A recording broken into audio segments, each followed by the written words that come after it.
حضرت مرزا مظہر جانے جانا فرماتے ہیں کہ بارش ہوئی تھی تازی تازی، دلی میں تازی تازی بارش ہوئی تھی. ایک بابا لکڑی کے جوتے پہنے کھڑا ہوں، اللہ اللہ اللہ، اسی کسے دے کچھ بھی نہیں لگ دے، نہ کوئی ساڈا دردی. بابا مست ہو کے جا رہا، اللہ اللہ کرتا جا رہا. ایک طوائف اپنے کوٹھے سے اتر کے تو سیڑھیوں پہ بیٹھی تھی، ساتھ اس کا یار بھی بیٹھا تھا. بابا اپنی مستی میں جا رہا، تو بابا جی کے پیروں سے کچھ مٹی اڑی تو اس عورت کے کپڑوں پہ پڑ گئی. پرواہ نہیں، بزرگ گزر رہے. وہ یار اس کا دوڑا ہوا آیا، اس نے آ کر تھپڑ مارا، کہا خیال نہیں سارے اس کے کپڑے آلودہ کر دیے، تو کدھر تیرا دماغ نہیں ٹھیک؟ بابے نے نظر اٹھائی، کہا بیٹے میں نے دیکھا نہیں، چل اللہ تیرا بھلا کرے، تو نے بدلہ لے لیا. بابا جی چپ کر کے وَإِذَا خَاطَبَهُمُ الْجَاهِلُونَ قَالُوا السَّلَامَ، چپ کر کے گزر گئے. ٹھنڈ کا موسم تھا، بارش تازہ ہوئی تھی، حلوائی دودھ کاڑ رہا تھا. اس نے بٹھایا بابا جی کو پھٹے پہ، پیالہ پکڑا، دوڑ کے آگے بڑھا. بزرگ آ گئے، آئیے بیٹھیے. دودھ کا گرم گرم پیالہ شکر ڈال کے دیا. بابا جی نے دودھ پیا، پھر نظر جھکی، پھر رنگ بدلا. کہنے لگے مالک تو کتنا بے نیاز ہے، کہیں تھپڑ مرواتا ہے، کہیں دودھ پلاتا ہے. تیری بے نیازی ہے نا، ادھر تھپڑ مروایا، یہاں دودھ پلایا، تو ہی جانتا ہے تیرے رنگ کیا ہے. ابھی بابا وہیں بیٹھا تھا، دوڑے آئے پیچھے سے لوگ، شور ہوا. بابے کو دبوچ کے وہاں لے گئے جہاں اس نوجوان نے تھپڑ مارا تھا. کہا تو اللہ کا بندہ ہے، اللہ کے بندے بد دعا تو نہیں دیتے. ہوا کیا؟ کہا تو نے بد دعا دی ہے؟ کہا نہیں دی، بات بتاؤ. کہنے لگے اس نے تجھے تھپڑ مارا ہے، چھت پہ چڑھا ہے، پیر پھسلا ہے، گردن کے بل گرا ہے، منکا ٹوٹ گیا، مر گیا ہے، تو نے بد دعا دی ہے. بابا جی کہنے لگے یار میں نے تو دوسرا لفظ بھی نہیں کہا، بھلا ہو کہہ کے گزرا ہوں، میں نے نہیں بد دعا دی. کہا تو نے دی ہے تبھی تو مر گیا. کہا نہیں دی. کہا بابا تو بزرگ آدمی ہے، سچ بول. تو بابا جی کہنے لگے سچ سنو. پھر میں آ رہا تھا، میرے پیروں سے مٹی اڑی، اس کے یار کے کپڑوں پہ پڑی، اسے برا لگا، اس نے مجھے مارا. جب اس نے مجھے مارا تو میں کوئی لاوارث تو نہیں تھا، جب اس نے مجھے مارا تو میں کوئی لاوارث تو نہیں تھا. مجھے دشمنوں نہ چھیڑو، میرا ہے کوئی جہاں میں ابھی پکار لوں گا، نہیں دور ہے مدینہ. اس نے مجھے مارا تو میں کوئی لاوارث تھا کہ میرا بدلہ کوئی نہ لیتا.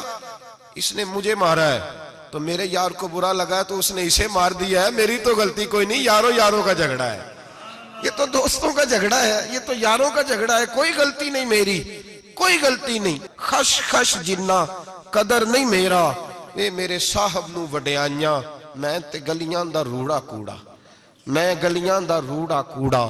میں نو محل چڑھایا ہے سائیاں، میں نو محل چڑھایا ہے سائیاں. فرمایا اس نے مجھے لاوارث سمجھا تھا کہ تھپڑ مار کے گزر جائے، میرا کو پوچھے گا ہی نہیں. میرے رسول پاک علیہ السلام کے بارے میں رب فرماتا ہے ابھی میں تو تیرے ہوتے ہوئے کافر کو سزا نہیں دیتا کہ تو موجود ہے. یاد رکھیں حضرت فضیل بن عیاض فرماتے ہیں ایک جوان تھا، مسجد میں آیا، لوگوں سے کہنے لگا روٹی کھلاؤ. کسی نے توجہ نہ کی. اس نے کہا میں رب بتانے والا ہوں، میری طرف دیکھو تو صحیح. کسی شخص نے خیال ہی نہ کیا. پھر اس نے کہا یار تھوڑا سوچو. نمازیوں سے کہا، اہل علاقہ سے کہا، انہوں نے کہا تیری طرح کے بڑے درویش دیکھیں. مسجد کے محراب میں وہ رب کریم کا بندہ انتقال کر گیا.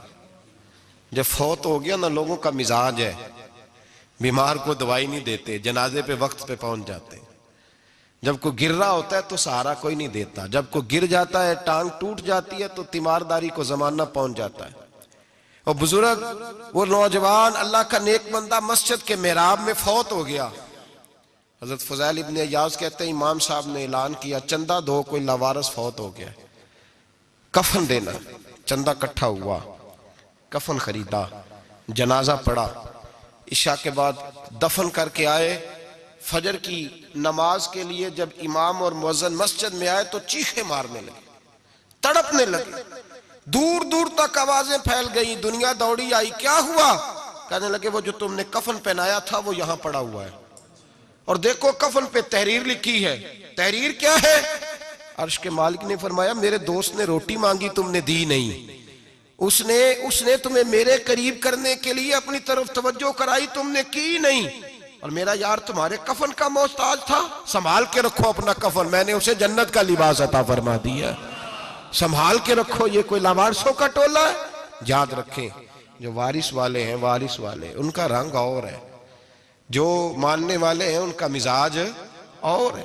اپنی زندگی لوارثوں کی طرح نہیں گزاریں، تھوڑا سا ادھر گیا تھا تو پھر تھوڑا سا ادھر گیا تھا تو تھوڑا سا، یہ کیا بات ہوئی، یہ کیا بات ہوئی؟ اپنے آپ کو، اپنی نسبت کو، اپنے عقیدے کو مضبوط رکھیں۔ 1 انچ کے لیے اعلیٰ حضرت فاضل بریلوی رحمت اللہ علیہ کے مکان کی دیوار گر گئی، ایک کونا مکان کا، آپ جانتے ہیں پرانی دیواریں چھوٹی ہوتی تھی اور بارشوں میں اکثر گھروں کی دیواریں گری ہوئی ہوتی تھی، ایک سائیڈ کی دیوار گر گئی تو اس کونے میں ہندوؤں کا گھر تھا۔ اب مستری صاحب رات کو آئے، ان سے بات ہوئی تو کہنے لگے سویرے کام شروع کروں گا۔ کہا 1-2 صاحب نے کہ ہندوؤں کا گھر ساتھ ہے اور وہ دشمن بھی بڑے زیادہ ہیں، تو رات کو ہی ہو جائے۔ کہنے لگا جی نہیں، میری مجبوری ہے، مزدور کہاں سے لاؤں گا، بڑے معاملات ہیں، سویرے شروع ہوگی۔ اب رات کو مولانا ظفر الدین بہاری علیہ رحمہ کہتے ہیں بچے مدرسے کے، باقی سارے لوگ، سب کو جمع کیا گیا، چونکہ اس طرف سے تھوڑا خطرہ تھا ہندوؤں کی جانب سے۔ کہا جناب یہ بڑے دشمن ہیں اسلام کے، تو اس طرح کرو کہ 2-3 بچوں کی ڈیوٹی لگائیں یا کچھ لوگوں کی یہاں رات کو پہرا دیا جائے۔ ٹھنڈ بھی بڑی زیادہ تھی، کھڑا ہونا بھی مشکل تھا۔ اعلیٰ حضرت رحمت اللہ علیہ عشاء کی نماز کے بعد جلدی حجرہ خاص میں تشریف لے جاتے تھے۔ اس رات جب دیکھا نا باہر شور ہو رہا ہے تو اسی طرح سر پہ ایک رومال لپیٹا تو باہر آ گئے، کہنے لگے کیا شور ہے؟ کہ حضور سردی ذرا زیادہ ہے تو یہاں کسی کی ڈیوٹی لگانی ہے پہرے کی۔ 2 منٹ خاموش رہے، پھر فرمانے لگے کوئی ضرورت نہیں، جاؤ سو جاؤ سارے جا کے، کوئی ضرورت نہیں، جاؤ اپنے اپنے گھروں کو، کوئی حاجت نہیں، پہنچ جاؤ۔ کہا حضور مہربانی کرے، وہ طے ہونے لگا تھا۔ فرمایا میری وجہ سے کیوں کوئی ساری رات بیدار رہے، جاؤ تمہیں کہا نا آرام کرو۔ لوگ سو گئے۔ صبح فجر کی نماز پڑھ کے اعلیٰ حضرت رحمت اللہ تعالی علیہ جب سیڑھیاں اتر رہے تھے رضا مسجد کی، تو وہ جس ہندو کی جانب سے زیادہ خطرہ تھا وہ سیڑھیوں پہ بیٹھا تھا، مسجد کی سیڑھیوں پہ۔ سب لوگوں کی توجہ ہو گئی، کہنے لگا مولانا میں کلمہ پڑھنے آیا ہوں، مجھے کلمہ پڑھا کے مسلمان کر دیں، میں کلمہ پڑھنے آیا ہوں، مسلمان کریں۔ لوگوں کی توجہ، اعلیٰ فرمانے لگے نہیں ابھی تو انتظار کر، تھوڑی دیر کے اچھی طرح سوچ لے، جذباتی فیصلہ نہ کر کہ تو آ رہا ہے۔ یہ کہہ کے جب 2 سیڑھیاں نیچے اترے اس کے پاس سے تو اس نے پیر تھام لیے، کہنے لگا اب ایسے تو نہ کرو، رونے لگا۔ اعلیٰ حضرت رحمت اللہ نے کلمہ پڑھایا، کچھ باتوں کی نصیحت فرمائی، تشریف لے گئے۔ گھیرنے والے گھیر کے بیٹھ گئے، کہنے لگے ہمیں بھی بتا بدلہ کیسے ہے۔ کہنے لگا دیوار گر گئی، آدھی رات کے وقت، آدھی رات تک انتظار کرتا رہا، پہرے دار کوئی نہیں، تو 2 تلواریں لے کر جب میں ان کے مکان کی جانب بڑھا، میں نے کہا آج گردن کاٹوں گا اور کاٹ کر کے نکلوں گا۔ کہتا ہے جب میں قریب آیا تو 2 شیر کھڑے تھے، اوپر سے پلٹ کے آیا تو پھر کھڑے تھے، ادھر سے پلٹ کے آیا تو پھر کھڑے تھے۔ فرماتے ہیں میں 2 گھنٹے کے بعد آیا تو پھر پلٹ کے کھڑے تھے، میں پھر 1 گھنٹے کے بعد آیا، سحری کا وقت ہوگا تو پھر پلٹ کے کھڑے تھے، اب میں ڈر کے بھاگا۔ کہتے ہیں فاضل بریلوی نے اپنی کھڑکی سے منہ باہر نکالا، کہنے لگے اور کتنا تجربہ کرے گا، مجھے تو لاوارث سمجھتا ہے، لاوارث ہوں میں، اور کتنا تجربہ کرے گا، بس کر مان جا۔ میں نے کہا حضور یہ کون ہے، مجھے بتائیے تو صحیح یہ کون ہے۔ تو کہنے لگے میں نے ساری زندگی رسول اللہ کی عظمت کا دفاع کیا ہے، ساری زندگی غوث اعظم کے نعرے لگائے ہیں، ابھی تو یہ مدد صرف غوث پاک جیلانی کی بھیجی ہوئی ہے، ابھی تو غوث اعظم کی بھیجی ہوئی مدد ہے، مولا علی ابھی پیچھے ہیں، 2 جہاں کے محبوب ابھی اس سے پیچھے ہیں، وہ تو ابھی پیچھے ہیں، پیچھے کھڑے ہیں کہ ضرورت پڑی تو ہم بھی تیار بیٹھے ہیں۔ او بھائی آج رواج ہو گیا، رواج، میں نے 2-4 دن پہلے بھی کہا تھا، لوگ کہتے ہیں نہیں کوئی نہیں ضرورت، سامنے سارا کچھ نظر آ رہا ہے۔ او خدا کے بندو یاد رکھو، نسبت ہے بڑی چیز، جانے تگو دو میں، اگر کسی کو نسبت میسر آ گئی نا، نسبت، خالی دامن ہی مل گیا، تیرے ہاتھ میں کچھ ہے تو ہونی چاہیے نا، خالی دامن ہی تجھے کسی کا میسر آ گیا تو بچ گیا۔ اپنی نسبتوں کی حفاظت کریں، ان کو مضبوط کریں، ان پر محنت کریں، ان پر توجہ رکھیں۔ یہ نسبت جو ہوتی ہے نا، نسبت، یہ دیکھیں نا ایک گتا ہے، عام کتاب کو لگا ہوا ہے تو جہاں مرضی رکھ دو، اس کی کوئی قدر نہیں، لیکن جو گتا قرآن مجید کو لگ گیا ہے اس کو بغیر وضو چھونا جائز ہے۔ ایک پٹھے پہ اینٹ بنی ہے جو باتھ روم میں لگ گئی، وہاں بغیر جوتے کے جایا نہیں جا سکتا، اور جو مسجد میں لگ گئی وہاں جوتے پہن کے جایا نہیں جا سکتا. یہ نسبت ہے بڑی چیز. اگر میسر آئے نصیب ہو اپنی نسبت کو مضبوط کر کے رکھا کریں, اس کی جولانی کا مظاہرہ کیا کریں. اس نسبت میں روز توانائی آنی چاہیے. میں آپ کو بڑی ذمہ داری کے ساتھ ایک بات بتاتا ہوں تجربے کی. ہمیں جتنا کسی نے آ کے کہا ہے نا نسبت کے خلاف, ہماری نسبت اس سے زیادہ مضبوط ہوئی ہے. ہمیں جتنا کسی نے آ کے کہا ہے نا جی آپ کو کیا ملا, آپ کو کیا ملا, تو ہم نے اتنا کہا یار جیسے جیسے تو کہتا جاتا ہے ہماری تو نسبت میں اضافہ ہوتا جاتا ہے, ہمارا تو مزاج بدلتا جاتا ہے. روز ایک نیا پردہ کھلتا ہے, روز ایک نیا رنگ واضح ہوتا ہے, روز ایک نئی توانائی. ابھی تھوڑے دن کی بات ہے, ایک مولانا شرف الدین صاحب ہے, مفتی صاحب, میرے حضرت صاحب کے مرید ہوئے. مفتی تھے, عالم آدمی تھے, سرکار تاج الشریعہ, ہمارے شیخ سے بیعت کی. اب ہمارے حضرت صاحب کا اس وقت حال وہی ہے وَرَأَيْتَ النَّاسَ يَدْخُلُونَ فِي دِينِ اللَّهِ أَفْوَاجًا. اب فوجوں کی فوجیں لوگ آتے ہیں. ہم نے دیکھا ہے صرف خالی مرید ہونے والے بار سینکڑوں کی تعداد میں ہزاروں لوگ بیٹھے ہیں کہ صرف بیعت اتنا کہہ دیں ہم نے قبول کیا. اس عالم میں اور جہاں حضرت صاحب کا اعلان ہو جائے کہ تشریف لانے وہاں لاکھوں کا مجمع جمع ہو جاتا ہے اور ایک جھلک دیکھنے کو لوگ ترستے رہتے ہیں. یہ کیفیت ہم نے دیکھی. وہ دور گزر گیا. کبھی ایسا بھی ہوتا تھا ایک میں ہوتا تھا, ایک تو ہوتا تھا, اور تیسری تنہائی ہوتی تھی. وہ دور بیت جاتا ہے, وہ لمحے کسی کسی کو نصیب آتے ہیں. حضرت کا وہ مولانا شرف الدین صاحب کہتے ہیں مرید ہوا, تو مرید ہوا مجمع میں, رسی حضرت پھینکتے ہیں یا چادر پھینکتے ہیں تو پکڑ کے مرید ہوا, تو ساتھ ساتھ اور چادریں باندھی تھی, لوگوں نے پکڑی ہوئی تھی. ایک مولانا, میں جب بیعت ہو کے آیا ان کو بتایا تو مجھے کہنے لگے یار تو ایسی جگہ مرید ہو گیا جو تیری بات بھی نہ سن سکیں, جن کو تو دکھڑا بھی نہ سنا سکے, جو مصروف ہی بڑے رہتے ہیں, کہاں مرید ہو گیا تو. ایسے پیر کا بیعت ہوتا جہاں تو جاتا وہ تیرے پاس آتے, گفتگو ہوتی, بات چیت ہوتی. کہتے جب انہوں نے مجھے بہت زیادہ قائل کیا نا, بہت زیادہ, تو میں نے ارادہ کر لیا. میں نے کہا بات ٹھیک ہے, بیعت کہیں اور ہونا چاہیے تھا. کہتے میں عشاء کے بعد سویا تو حضرت صاحب مجھے خواب میں ملے, خواب میں, اور فرمانے لگے مولانا جب آپ مرید ہوئے تھے تو آپ اس جانب بیٹھے تھے, اس کونے میں آپ تھے, اتنے لوگ آپ سے پہلے تھے, اس حال میں آپ مرید ہوئے تھے, اور جہاں تک بات چیت کرنے کی بات ہے تو آپ نے جو دل میں سوچا تھا وہ میں نے آ کے آپ کو بتا دیا ہے. پھر بھی بڑی ضرورت ہو تو میرے صاحبزادے کا نمبر لے لیں اور فون کر لیا کریں, بات ہو جایا کرے گی. کہتے ہیں یہ ابھی بات ہو ہی رہی تھی کہ میرے دروازے پہ دستک ہوئی تو میری آنکھ کھل گئی. میری آنکھ کھلی تو میں پریشان ہوں کہ نمبر تو ملا نہیں. ایک انجینئر صاحب میرے محلے میں رہتے تھے, فرماتے ہیں وہ شام کو میرے پاس آئے اور کہنے لگے مولانا سنا ہے آپ حضرت مفتی اختر رضا صاحب سے مرید ہو گئے. میں نے کہا ہاں. تو کہنے لگے میں ان کے مدرسے میں کام کر کے آئے ہوں, میرے پاس ان کے بیٹے کا نمبر ہے, چاہیے آپ کو؟ نمبر ہے چاہیے. کہتے ہیں نمبر مجھے وہ شام کو گھر آ کے دے گئے. اب جب میں آستانہ نور پہ بریلی شریف ملنے کے لیے حاضر ہوا تو میرے دل میں خیال آیا, جب میں اندر گیا نا تو میرے دل میں خیال آیا حضور خواب جو آئی تھی اتنی بھی جلدی کیا ہے, ذرا ٹھہر جائیے, آپ ملے جو تھے تو صاحب نمبر بھی دے ہی جاتے. میرے دل میں خیال آیا تو السلام علیکم کے بعد حضرت کہنے لگے مولانا مجھے تو جلدی کوئی نہیں تھی, آپ کے دروازے پہ دستک ہو گئی تھی, مجھے تو کوئی جلدی نہیں تھی, آپ کا دروازہ بجنے لگا تھا, مجھے تو جلدی کوئی نہیں تھی لوٹنے کی. ہر مشکل دی کنجی یارو ہاتھ مرداں دے آئی, اور مرد نظر کرے جس ویلے مشکل رہے نہ کائی. بس لوگوں یہ یاد رکھو اور اس پہ عمل کرو, اپنی نسبتوں کو مضبوط کریں. ہمارا تو جیسے دن کا اجالا چمکتا ہے نا, چمکتا ہے دل کا اجالا, جیسے نیا دن چڑھتا ہے ہمارے لیے تو ایک نئی روشنی لے کے آتا ہے. اپنے آپ کو بیدار رکھیں. سورج اگر باہر پورا نکل آئے نا تو جو آدمی آنکھیں زور سے بند کر لے اسے کوئی شے نظر نہیں آتی.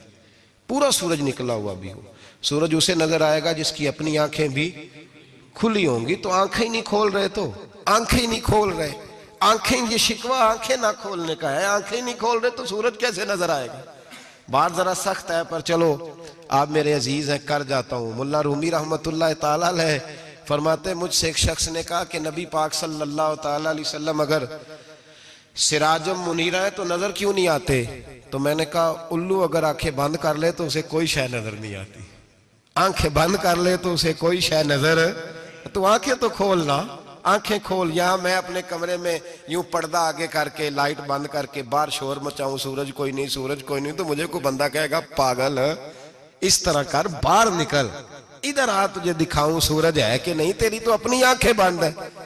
اقبال کہتے ہیں دل بینا بھی کر خدا سے طلب، آنکھ کا نور دل کا نور نہیں، اندر کی آنکھیں کھول، اندر اتنا اندھیرا ہے تو باہر کیسے نظر آئے گا؟ تو لوگ آنکھ ہی نہیں کھولتے، دائیں بائیں دیکھتے رہتے ہیں۔ نسبت کو مضبوط کریں۔ رب تو فرماتا ہے حبیب تو موجود ہے تو میں کافر کو بھی عذاب نہیں دیتا۔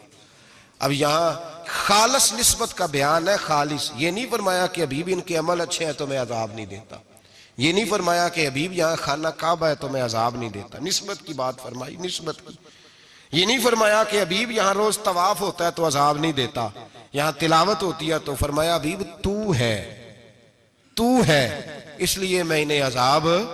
مدینے میں کبھی زلزلہ نہیں آیا، پتہ ہے آپ کو؟ اس لیے نہیں آیا کہ وہاں میرے مصطفیٰ کا گنبد خضرا ہے۔ کوئی فصل وہ بیجتے نہیں، کوئی فصل بوتے نہیں، وہ کوئی فصل بھی، لیکن دنیا کی ہر شے آپ کو مدینے میں ملتی ہے۔ جو سب سے اچھا پھل کھانا چاہے اسے مدینے میں جا کے ملتا ہے، اس لیے کہ وہاں گنبد خضرا کی ہریالی موجود ہے۔ دنیا کی ہر نعمت ملتی ہے اس لیے کہ گنبد خضرا جو موجود ہے۔ تو بھائی یہ نسبتوں کی بار ہے، نسبتوں کی۔ پرانی امتوں میں جب کوئی گناہ کرتا تھا تو دروازے پہ لکھا ہوتا تھا سویرے، میرے حبیب نے دعا فرمائی مولا یہ میرے ہیں انہیں رسوا نہ کرنا، اے اللہ میرے ہیں انہیں رسوا نہ کرنا۔ تو میرے بھائی سن لو اور یاد رکھ لو، لاکھوں پاپ بھی لوگ کر کے آئیں، سویرے منہ دھو کے نکل آئیں تو عرش کا مالک رسوا نہیں کرتا، بلکہ کہتا ہے تو میرے دامن میں چھپ جا، اندر جا کے جہاں گناہ کیا ہے وہاں جا کے دل سے سچی توبہ کر لے، میں قیامت میں بھی کسی کو نہیں بتاؤں گا کہ تو نے گناہ کیا ہے۔ تو برکت کس کی ہے؟ رسول پاک کی۔ یہ برکت کس کی ہے؟ حبیب دو عالم کی صلی اللہ۔ غلامی کا رشتہ مضبوط کریں، غلامی کا وارث والے بنے، لوارث نہ بنے۔ لوارثوں جیسی زندگی نہ گزارے، جہاں مرضی چلے گئے، جہاں مرضی چھٹیاں کار ہے، جتنے مرضی ٹائم بتا ہے، جو مرضی طبیعت میں آیا کرتے پھرے، پتہ ہی کوئی نہیں، حال ہی کوئی نہیں، یہ کوئی کیفیت نہیں ہے کوئی بھی۔ مجھے ایک صاحب کہنے لگے کہ ایک پیر بھائی پوچھ رہا تھا حضرت صاحب کا حال کیا ہے، میں نے آج کے بعد اس نے تجھ سے پوچھا تو بالکل نہ بتانا۔ وہ کیسا بیٹا ہے، وہ کیسا بیٹا ہے جو پڑوسیوں سے دائیں بائیں لوگوں سے حال پوچھتا ہے، اسے پتہ ہی نہیں، اسے خبر ہی نہیں، اسے تو لمحے لمحے کی خبر ہونی چاہیے، اسے تو منٹ کا پتہ ہونا چاہیے تھا۔ وہ اس نے کس طرح کی نسبت رکھی ہوئی ہے جس کو ہم سایوں سے پوچھنے پڑتا ہے ذرا پتہ کر کے بتانا حال کیا ہے۔ تو کدھر تھا بھائی، اتنی دیر ہو گئی، تو نے حال بھی کسی اور سے پتہ کرانا ہے۔ میں نے کہا اس کو کہنا آج کے بعد حال پوچھنا ہوا تو خط لکھے، میں بھی جواب لکھ دوں گا، بات ختم ہو گئی۔ جب دور دور جو رہنا ہے تو ٹھیک ہے، پھر اس طرح نہ تو خدا ہے نہ میرا عشق فرشتوں جیسا، دونوں انسان ہیں تو پھر کیوں اتنے حجابوں میں ملے؟ اور اس نے کہا تھا اب کہ ہم بچھڑے تو شاید کبھی خوابوں میں ملے، جیسے سوکھے ہوئے پھول کتابوں میں ملے۔ ایسا کام نہ کریں کہ وہ انداز ہی بدل جائے، اپنے آپ کو، اپنی نسبتوں کو مضبوط کریں۔ اللہ تبارک و تعالیٰ سے دعا اور التجا ہے کہ اللہ کریم ہمیں نسبتوں کی مضبوطی عطا فرمائے، اور اللہ تبارک و تعالیٰ ہمیں یہ توفیق دے کہ ہم سمجھ جائیں اس بات کو کہ اصل بات ہے کیا، اور اصل کی مضبوطی کتنی ضروری ہے، اصل تک پہنچنا کتنا ضروری ہے۔ اور یہ بھی یاد رکھیں، اماں جب ناراض ہوتی ہے نا، جب اماں ناراض ہوتی ہے تو کہتی ہے بس نکل جاتا، فٹافٹ نکل جاتا، دوڑ جا، کوئی تعلق نہیں۔ ابا بھی کہتا ہے آج آیا تو ٹانگیں توڑ دوں گا، حال ہی کوئی نہیں۔ اور وہی بیٹا جا کے 2 منٹ پیروں میں بیٹھتا ہے، کہتا ہے اماں تجھے پتہ ہی نہیں میں کتنی ٹینشن میں تھا۔ تو وہی اماں باہر نکل کے پہلے بڑھ کے مار رہی ہوتی ہے حد کر دوں گی، پھر وہی اماں کہتی ہے بڑا پریشان ہے بیچارہ۔ یہ کیفیت ہے، اپنے آپ کو صحیح کریں، اپنی نسبتوں کو مضبوط کریں، احکامات پہ عمل کریں، محبوب کی غلامی تگڑی کریں۔ یہ جو سستیاں ہیں، کوتاہیاں ہیں، ان کو دور کریں۔ زندگی کا لطف آتا ہی تب ہے جب آپ پورے طور پر اپنے آپ کو چاق و چوبند کرتے ہیں۔ اگر تھوڑا کر لیا، تھوڑا چھوڑ دیا، 1 پڑھ لی، 3 رہ گئیں، 3 پڑھ لیں، 2 رہ گئیں، یہ لطف نہیں ہے، یہ ذائقہ نہیں ہے۔ اپنے آپ کو مضبوط کریں اور پورا مضبوط کریں۔ ہم اس طرح کریں گے کہ ہم ساری رات اللہ کی عبادت کریں گے۔ حضور تو محبوب ہے نا، چلو کچھ دیر آرام بھی کرتے ہیں، ہم ساری رات عبادت کریں۔ ایک نے کہا کہ بھائی میں تو ہر روز روزہ رکھا کروں گا نفلی، تیسرے نے کہا میں شادی نہیں کروں گا، میں ایسے ہی وقت گزاروں گا، تجرد کی زندگی گزاروں گا۔ رسول پاک علیہ السلام کو جب اس بات کی خبر پہنچی تو پتہ حضور نے تبصرہ کیا قربان جائیں، کیا انداز ہے گفتگو کا۔ محبوب فرمانے لگے یہ میں نے کیا سنا ہے کہ میں شادی نہیں کروں گا اور میں ہر روز روزہ رکھوں گا اور میں ساری رات ہی نفل پڑھوں گا، آرام ہی نہیں کروں گا۔ محبوب فرمانے لگے میں تم سب سے زیادہ اللہ کو جانتا ہوں اور میں تم سب سے زیادہ رب سے ڈرتا ہوں۔ حضور فرمانے لگے میں نے تو شادیاں بھی کی ہیں، میرے تو بچے بھی ہیں۔ حضور فرمانے لگے میں تو روزہ بھی رکھتا ہوں اور میں تو نفلی روزے چھوڑتا بھی ہوں۔ محبوب کریم علیہ الصلوۃ والسلام فرمانے لگے میں تو رات کو عبادت بھی کرتا ہوں اور آرام بھی کرتا ہوں۔ اللہ کے رسول صلی اللہ تعالیٰ علیہ وسلم ارشاد فرماتے فرماتے بات کہاں تک لے گئے؟ حضور فرمانے لگے اپنے یہ سارے طریقے، اپنی یہ سنت حضور بیان کر کے کہنے لگے سن لو بھائی، جس نے میری سنت سے منہ موڑا اس کا مجھ سے تعلق ہی کوئی نہیں، میرے طریقے پہ چلو۔ جو میں تمہارے لیے اسوہ چھوڑ کے جا رہا ہوں اس اسوے کو اپناؤ، اس طریقہ مبارکہ پر عمل کرو، اعتدال نہ چھوڑے کبھی بھی۔ غیر معتدل ہو جاتے ہیں لوگ، میں نے دیکھا ہے کہ وہ جب بندہ غیر معتدل ہو جاتا ہے تو چیزوں کا حسن ختم ہوتا ہے، اس کا وقار اٹھ جاتا ہے، اس میں تازگی نہیں رہتی، اس کے اندر وہ کیفیت نہیں رہتی۔ یہ دین کی بات ہے نا، تبلیغ ہے، یہ بھی حد سے زیادہ نہیں کرنی چاہیے۔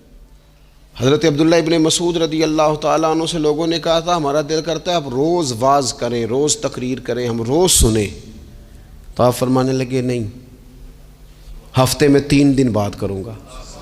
اتنی بات کریں گے جو معتدل رہے، جو حد سے زیادہ نہ بڑھے۔ وہ ہمارے ہاں رواج ہے نا 2.5 گھنٹے کی تقریر کا، 3 گھنٹے کی تقریر کا، 4 گھنٹے کی تقریر کا۔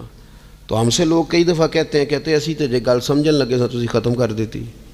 تو میں نے کہا آپ شروع لیٹ ہوئے نا، ہم اللہ کے فضل سے پہلی بات سے شروع ہو گئے تھے، ہم نے وہ آدھا گھنٹہ تمہید پہ نہیں نہ لگایا۔ تجاوز نہ کریں چیزوں سے، اعتدال میں رہیں۔ دیکھیے اسلام ہمیں یہ کہتا ہے کہ تم کھانا کھاؤ، کلو وشربو، کھاؤ بھی پیو بھی، تمام جائز چیزیں کھانے کی اجازت ہے، لیکن نبی پاک علیہ السلام نے فرمایا کمر سیدھی رکھنے کے لیے کھاؤ، اور جب تمہارا بڑا جی چاہے نا پیٹ بھر کے کھانے کو تو کریم فرمانے لگے پھر بھی 3 حصے کرو کھانے کے، ایک حصے میں ہوا ہو، ایک میں پانی ہو اور ایک میں خوراک ہو، پھر بھی پیٹ بھر کے نہ کھاؤ۔ بلکہ اللہ کے رسول صلی اللہ تعالیٰ علیہ وسلم فرمانے لگے کسی نے اتنا برا برتن بھرا ہی نہیں جتنا کسی نے اپنے پیٹ کو بھرا، سب سے برا برتن تم نے بھرا۔ زیادہ کھائیں گے خواہشات زیادہ پیدا ہوں گی، زیادہ کھائیں گے نیند زیادہ آئے گی، زیادہ کھائیں گے غفلت زیادہ طاری ہوگی۔ لیکن کچھ لوگوں کا مقصد زندگی کھانا ہے،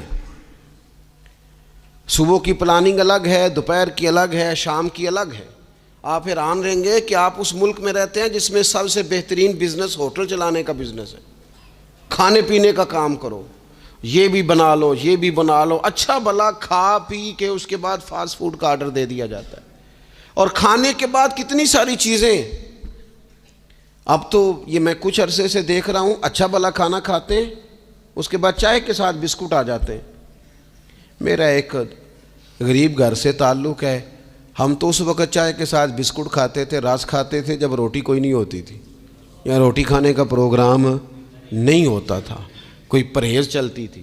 لیکن اب وہ لوازمات چائے کے ساتھ، اب تو لوگ چائے کا، اب جی آپ کا کھانا نہیں پکانا چائے پکانی ہے، تو چلو ٹھیک ہے چائے پک گئی، اب وہ چائے پک رہی ہے، اس کے ساتھ جناب بھنا ہوا گوشت پڑا ہے، اس کے ساتھ پیزا آ گیا ہے، اس کے ساتھ فلانی چیز آ گئی، یہ کیا ہے جی؟ اچھا پھر وہ خواہش بھی ہوتی ہے بعض میزبانوں کی کہ اب یہ تعریف بھی کریں، وہ سارا کچھ رکھ کے تو ساتھ یہ بھی کہہ رہے ہوتے ہیں تو سن چکے روٹی ڈاک چھڑی سی، لہذا پھر ہم نے نا یہ سارا کچھ کیا ہے۔ یعنی وہ کہہ رہے ہوتے ہیں کہ مہمان اب یہ کہے کہ او ہو آپ نے تو بڑا تکلف کر دیا ہے، اس کی کیا ضرورت تھی۔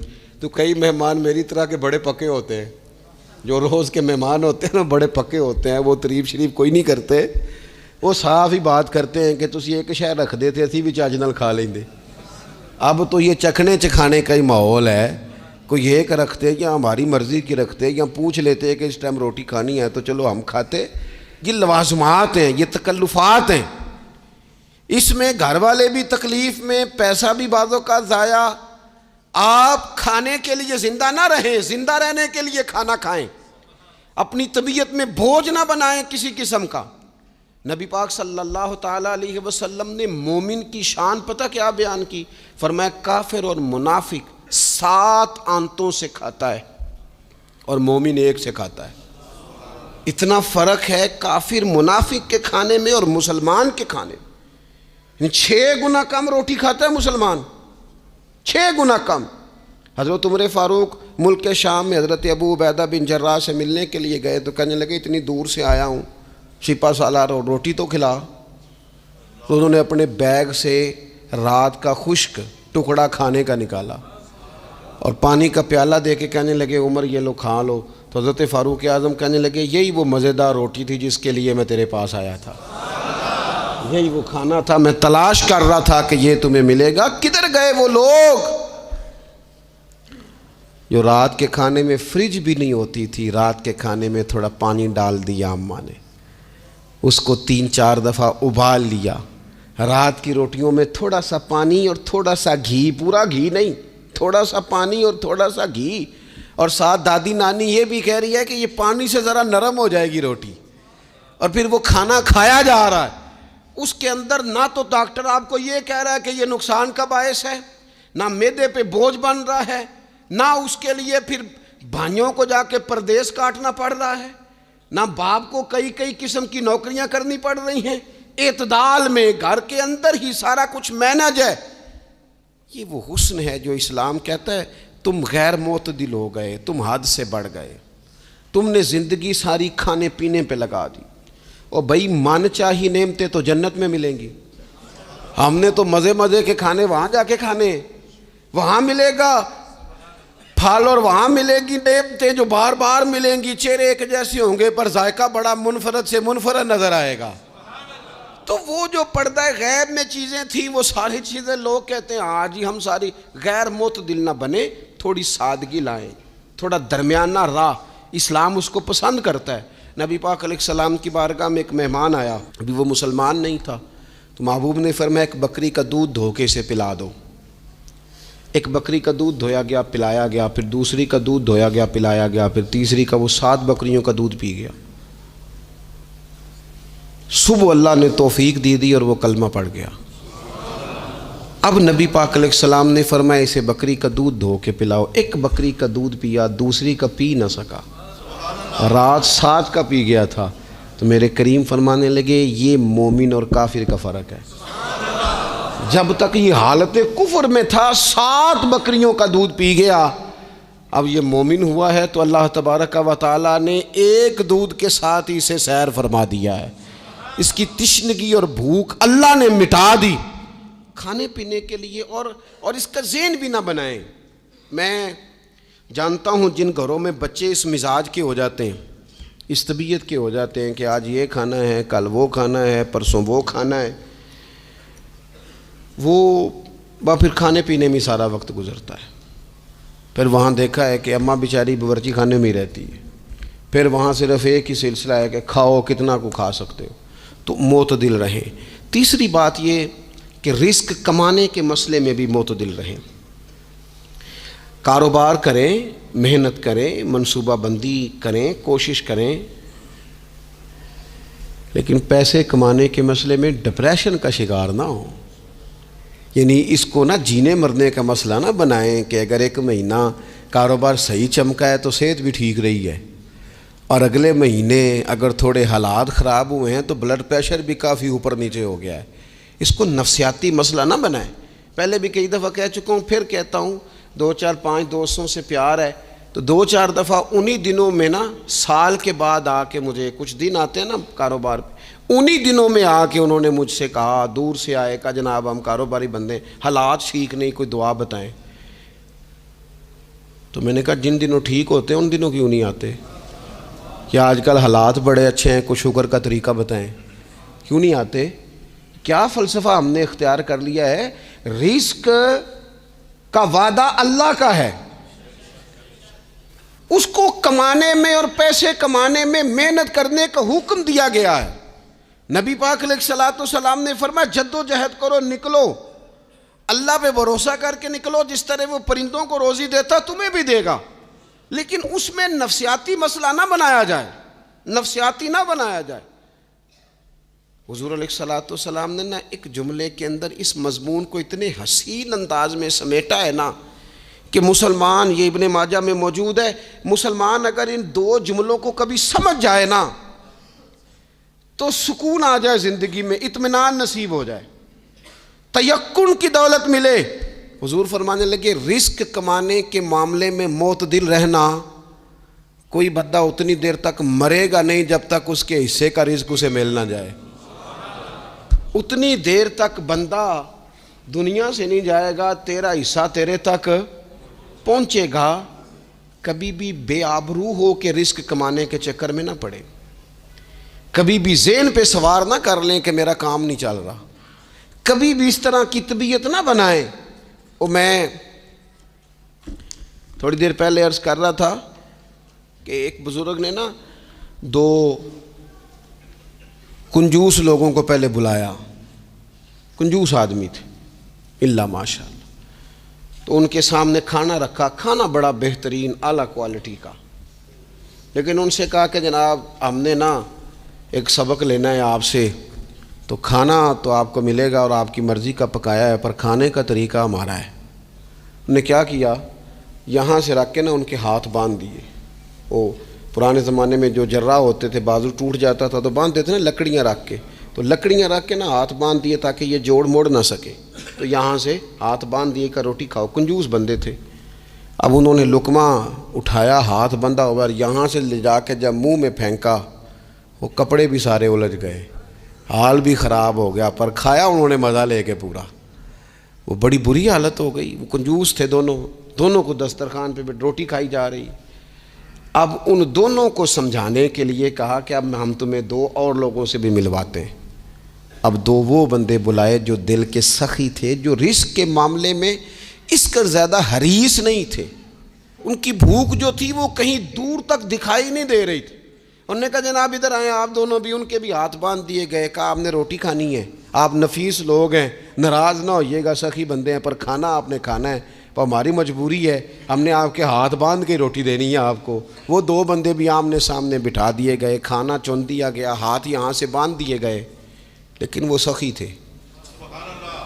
انہوں نے کہا جناب کوئی مسئلہ نہیں، اللہ تعالیٰ توفیق دے گا۔ انہوں نے کیا کیا، وہ لقمہ لگاتے اور ایک دوسرے کے منہ میں ڈالنا شروع کر دیتے۔ کھانا بھی کھا لیا، کپڑے بھی بچ گئے، نفاست بھی قائم رہ گئی، اور کسی قسم کی کوئی پریشانی آئی، کام خاصا مشکل ہے کسی کے منہ میں لقمہ دینا، یہ کام بڑا مشکل ہے، یعنی کھانا آ جائے، پک جائے، پاس پہنچ جائے، اور پھر اسے توڑ کے بنا کے اتنی محنت کر کے دے کسی کے منہ میں دینا۔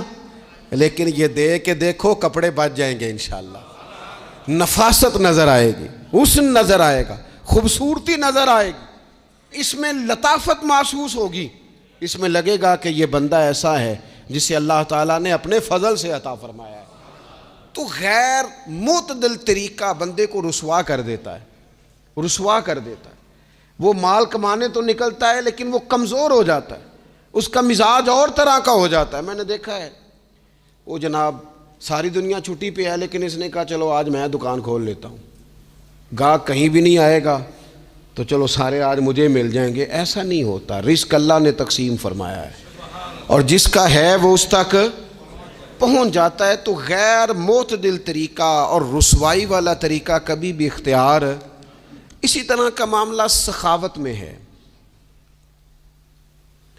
نبی پاک علیہ الصلوۃ والسلام نے فرمایا کہ جب صبح دن چڑھتا ہے تو فرشتے دعا کرتے ہیں، کہتے ہیں یا اللہ سخی کو زیادہ عطا فرما، اسے زیادہ دے۔ حضور فرماتے ہیں جو سخی ہوتا ہے نا، یہ لوگوں کے بھی قریب ہوتا ہے، اللہ تعالیٰ کے بھی قریب ہوتا ہے، اور جنت کے بھی قریب ہوتا ہے۔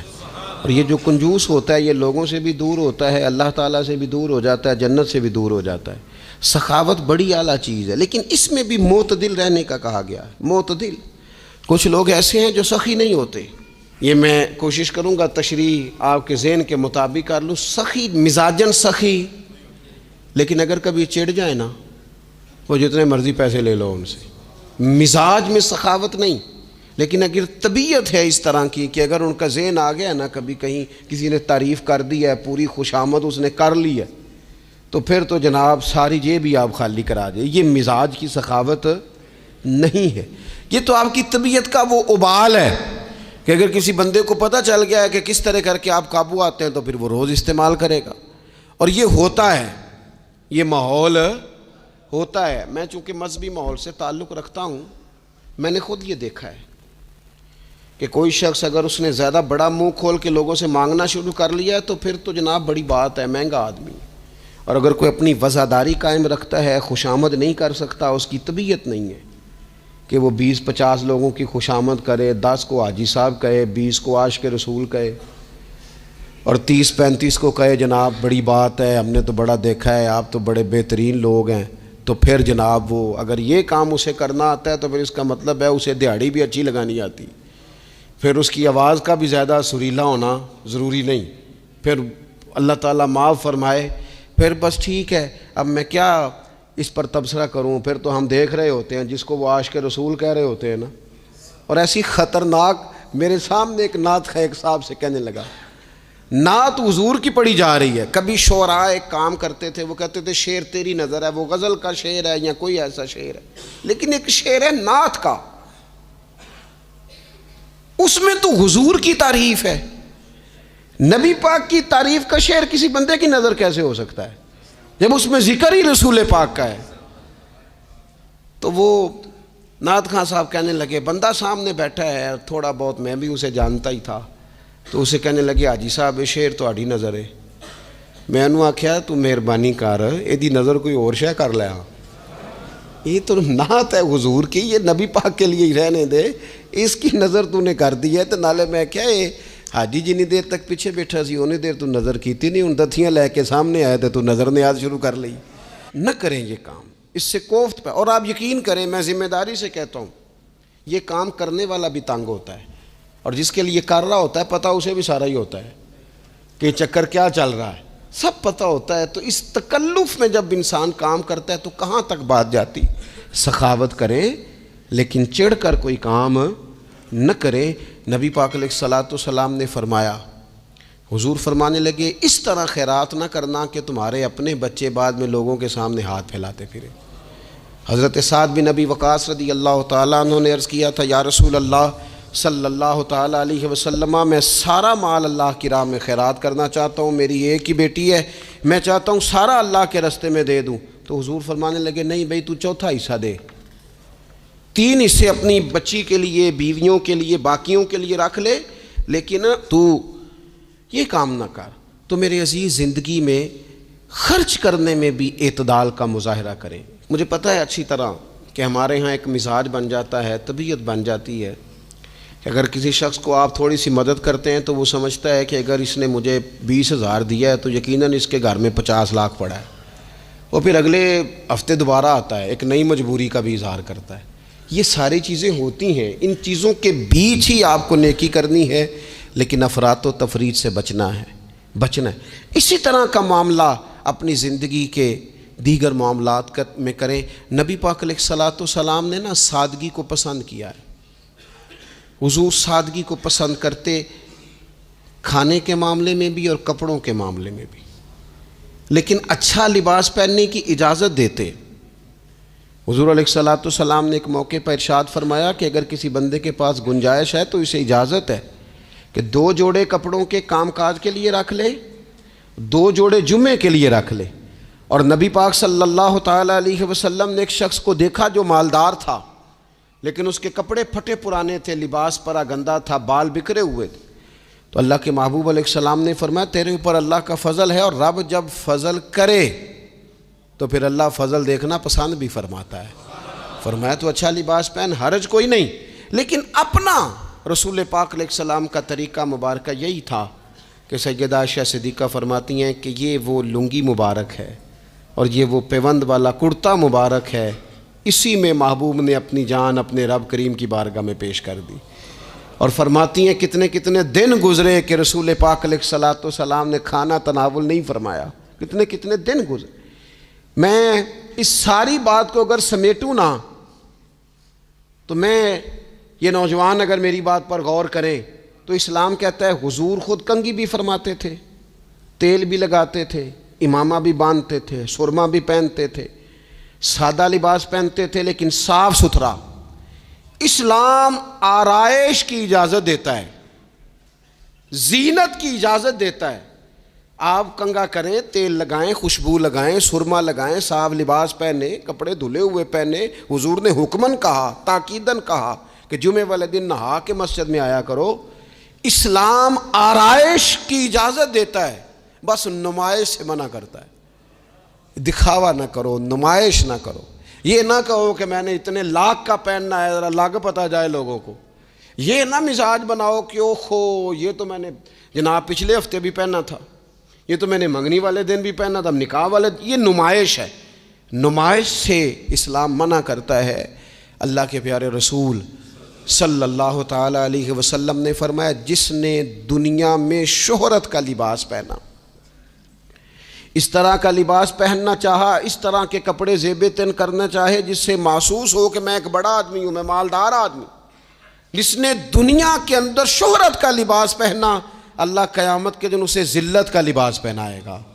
یہ معتدل کیوں نہیں رہا؟ اس نے کیوں حد سے تجاوز کیا؟ اس کو اس طرح نہیں کرنا چاہیے تھا۔ رسول رحمت صلی اللہ تعالیٰ علیہ وآلہ وسلم نے ہمیں جس چیز کی اجازت دی ہے وہ کام ہم کر سکتے ہیں، اور جس سے نبی پاک علیہ الصلوۃ والسلام نے ہمیں روکا ہے اس کام سے ہم نے بچنا ہے۔ ایک اور بات بھی خاص اور بالخصوص نوجوانوں سے کرنی ہے، وہ خاص جس طرح کھانے پینے میں معتدل رہیں، کمائی کرنے میں معتدل رہیں، خرچ کرنے میں اعتدال کا مظاہرہ کریں، لباس میں اعتدال کا مظاہرہ کریں، اسی طرح نا یہ آرام کرنے میں بھی ذرا معتدل رہیں۔ بہت زیادہ آرام کرنے لگ گئی ہے نئی نسل۔ آپ ضرورت سے زیادہ بھی سو لیں تو تھکاوٹ بڑھ جاتی ہے۔ اگر انسان اتنا ہی آرام کرے نا جتنا اس کی طبیعت کے لیے ضروری ہے تو اس میں طبیعت فریش رہے گی۔ لیکن اگر آپ کہیں، وہ ایک دوست ہیں ہمارے، تو ان کو جب تک کوئی اٹھائے نہ تو اٹھتے نہیں، تو گھر والوں نے ایک دن ارادہ کیا کہ آج صبح نہیں اٹھانا، دیکھتے ہیں کتنے بجے اٹھتا ہے۔ ماشاءاللہ شادی شدہ ہیں، بچے ہیں، تو کہنے لگے جی پھر اللہ کے فضل سے میں 2 بجے خود ہی اٹھ گیا تھا۔ رات ایک شخص سویا ہے اور اگلے دن 2 بجے سویا، تو اب انہوں نے تو یہ بات محبت میں کی، تو پھر میں نے ان سے یہ پوچھا، میں نے کہا یہ بتائیں کہ آپ چلیں رات آپ سو گئے، سمجھ لیں آپ سو گئے 2 بجے رات کو، 12 گھنٹے کے بعد اگر آپ اٹھے طبیعت کیسی تھی؟ کہنے لگی فریش نہیں تھی۔ میں نے کہا فریش تبھی ہوتی ہے اگر آپ فجر میں اٹھ کے وضو کر کے نماز پڑھتے ہیں۔ بگڑی بھی بنائیں گے، جلوے بھی دکھائیں گے، بگڑی بھی بنائیں گے، جلوے بھی دکھائیں گے، گھبراؤ نہ دیوانو، سرکار بلائیں گے، گھبراؤ نہ دیوانو، سرکار بلائیں گے۔ ہم مسجد نبوی کے دیکھیں گے میناروں کو، اور گنبد خضرا کے پر نور نظاروں کو، ہم جا کے مدینہ پھر واپس نہیں آئیں گے، مل جائے گی تعبیر ایک روز تو خوابوں کی، گر جائے گی دیوار سب دیکھ نہ راہوں کی، ہم روزہ اقدس پر آنسو جو بہائیں گے، دل عشق نبی میں تم کچھ اور تڑپنے دو، اس دید کی آتش کو کچھ اور بھڑکنے دو، بگڑی بھی بنائیں گے، جلوے بھی دکھائیں گے، گھبراؤ نہ دیوانو، سرکار بلائیں گے۔ فریش یہ تبھی ہوتی ہے اگر آپ سحری آپ اپنی روٹین کے مطابق اٹھتے اور اپنی ڈیوٹی پہ جاتے، واپس آتے اور تھک کے سوتے۔ بہت زیادہ آرام پسندی، اور جب سے یہ ساتھ موبائل اٹیچ ہوا ہے، ایک کونا مل جائے، ایک تکیہ مل جائے، اور موبائل کی بیٹری موجود ہو اور سروسز اس کی ساری ٹھیک ہوں، پھر ہمیں آواز کوئی نہ دے۔ اس سے کیا ہوتا ہے؟ وجود بالکل سست ہو جاتا ہے۔ آپ کو اللہ تعالیٰ نے جو قدرتی صلاحیتیں دی ہیں، آپ جو کچھ کر سکتے ہیں اپنے گھر کے لیے، وطن کے لیے، ماں باپ، وہ آپ نہیں کر پائیں گے۔ زنگ آلود ہو جائے گا وجود، ہر وقت کی تھکاوٹ، ہر وقت کا مزاج کے اندر سستی کا آ جانا، اعتدال سے نہ نکلیں۔ نیند 7-8 گھنٹے بہت کافی ہے، اور وہ بھی میں آپ کو ایک ذاتی بات بتاتا ہوں، اگر اللہ چاہے نا بندے کی نیند پوری ہو تو کئی دفعہ صرف 20 منٹ آنکھ لگ جائے تو بندہ فریش ہو جاتا ہے، اور اگر منظور نہ ہو مالک کریم کو تو پھر ٹھیک ہے، لوگ لیٹے ہوئے۔ اللہ کے پیارے رسول صلی اللہ تعالیٰ علیہ وسلم نا بہت زیادہ آرام طلبی کو پسند نہیں کرتے، مسلسل جد و جہد۔ گھر آئے، کچھ دیر آرام کیا، نماز شروع کر لی، حضور تہجد میں اٹھ گئے، پھر حضور فجر میں اٹھ گئے، دوپہر میں تھوڑا سا آرام فرماتے تاکہ رات کو بیدار رہنا آسان ہو، لیکن بہت آرام پسندی۔ ہمارے حضرت صاحب فرمایا کرتے تھے زمین کے اوپر کام، نیچے جا کے آرام۔ وہ کسی نے کہا تھا جاگنا ہے جاگ لے افلاک کے سائے تلے، پھر تو حشر تک سوتا رہے گا خاک کے سائے تلے۔